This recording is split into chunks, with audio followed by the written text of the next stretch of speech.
satu momen yang sangat besarlah bagi saya. Dan juga saya melihat tadi ada dikatakan gaji anggaran RM1,000 pada tahun 1950. Ya, RM1,000 tahun 1950 tu mungkin RM10,000 lah kot pada zaman kita ni ya.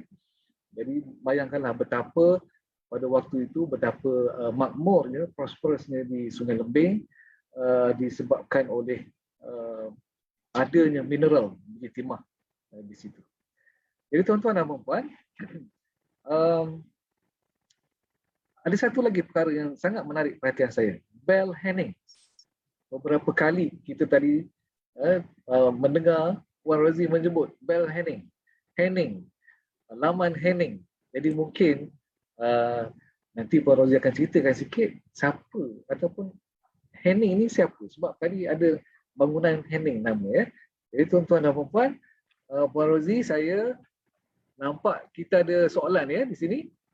Okey, kita tengok dulu satu persatu. Soalan pertama. Bilakah daripada Encik Nasrul Isham, pensyarah matrikulasi Gambang, bilakah jalan Sungai Lembing ke Jerantut akan dibina untuk menaik taraf Pekan Sungai Lembing? Soalan pertama. Soalan yang kedua, adakah Sungai Lembing akan diberi status daerah kecil seperti Gebeng untuk merancakkan pentadbiran di Sungai Lembing sebagai tapak warisan? Kemudian soalan dari jika terdapat sumber baru seperti Kuperum, contohnya, adakah operasi perlombongan di Sungai Lembing akan dibuka semula? Setakat itu dulu Puan Rozi, soalan yang kita ada.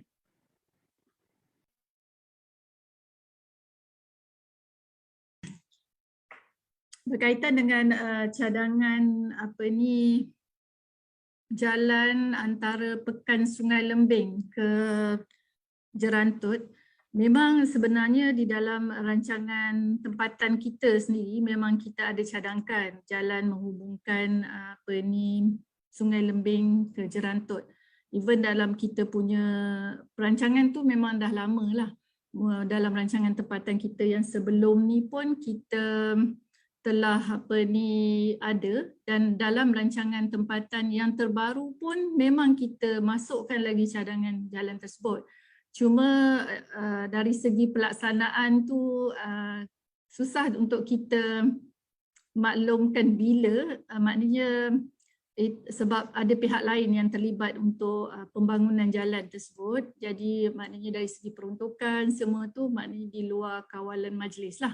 Maknanya mungkin pihak JKR boleh mohon peruntukan untuk pembinaan jalan tersebut lah. So kalau nak tanya bila tahun tu, kita dari pihak majlis tak ada maklumat lah bila akan dilaksanakan. Cuma yang boleh saya maklumkan memang cadangan tu kita ada dalam plan rancangan tempatan daerah Kuantan 2035 yang telah pun kita wartakan. Makna jalan tu insyaAllah memang ada lah kalau sebab plan tu diwartakan.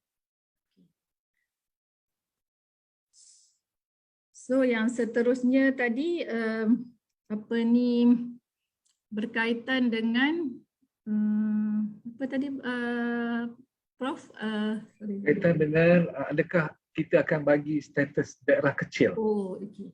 Okey, berkaitan dengan status daerah kecil, pewujudan daerah kecil ni memang itu sebenarnya di bawah kerajaan negeri, ya, macam bila kita wartakan daerah kecil, Gebeng, semua itu di bawah kerajaan negeri lah. Cuma buat masa ni memang kita tak ada perancangan lah lagi untuk menjadikan Sungai Lembing itu sebagai satu daerah kecil. Walau bagaimanapun itu adalah tertakluk kepada kerajaan negeri sendirilah. Ya, bila kerajaan negeri nak menjadikan dia sebagai daerah kecil ke macam mana, itu tertakluk pada cadangan dari pihak kerajaan negeri lah. Okay. Kalau mungkin bandar Sungai Lembing boleh sustainable, boleh berdiri sendiri, boleh ada hasil sendiri kan. Ada kemungkinan pihak kerajaan negeri akan melihat perkembangan tersebut dan tak mustahil ya satu hari nanti akan dapat status daerah kecil sendiri di Sungai Lembing. Bagaimana dengan sekiranya ada jumpa mineral baru, jumpa kupram contohnya, adakah akan diaktifkan semula operasi perhubungan di Sungai Lembing, Puan? Macam mana tu?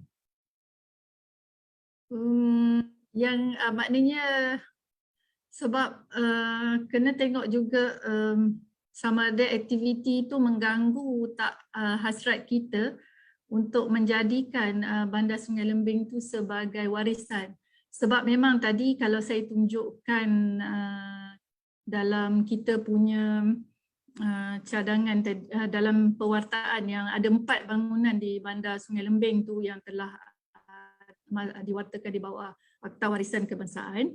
Maknanya seterusnya pihak majlis sebenarnya kita bercadang untuk menjadikan kita nak wartakan keseluruhan Bandar Sungai Lembing itu sebagai bandar warisan di bawah Akta Warisan. Jadi perkara tu pun banyak aspek yang perlu dilihat.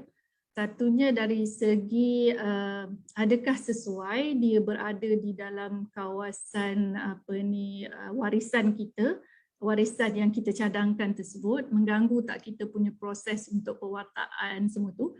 Yang tu aspek yang perlu kita lihat. Dan satu lagi dari segi kepentingan pihak kerajaan negeri juga perlu dilihatlah sekiranya aktiviti itu nak dijalankan di kawasan Bandar Sungai Lembing itu sendiri. Kalau adalah sumber baru tu dijumpai kan. Baik, maknanya